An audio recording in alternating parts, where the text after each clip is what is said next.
ইনশাআল্লাহ যুবক ভাইরা, আগামীর জমিন ইনশাআল্লাহ ইসলামের জমিন হবে। কথা বলেন ঠিক কিনা?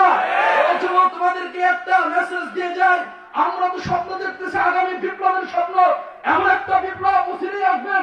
এই 40 বছরের মধ্যে একটা ইসলামের বিপ্লব আসবে, যে ইসলামের বিপ্লব শুধু বাংলাদেশ নয়, ভারতের গেরুয়ার উপরে কালিমার পতাকা উড়বে ইনশাআল্লাহ। সেই প্ল্যাটফর্ম তৈরি হয়ে গেছে, তৈরি হচ্ছে। আজকে আপনারা জানেন এই দেশে একটা উগ্রবাদী হিন্দুত্ববাদী ইসকন একটা সংগঠন আছে। এরা এই দেশে কালিমার পতাকা মুছে ফেলার জন্য ষড়যন্ত্রে মেতে উঠেছে। কথা বলেন ঠিক কিনা? এই ইসকনকে আমরা এখান থেকে আপনাদেরকে সতর্ক করে যাই, এই ইসকন হলো সবচেয়ে জঙ্গি সংগঠন। কথা বলেন, জোরে বলতে হবে। ইসকন কি সংগঠন? জোরে বলেন, কি সংগঠন? জঙ্গি সংগঠন।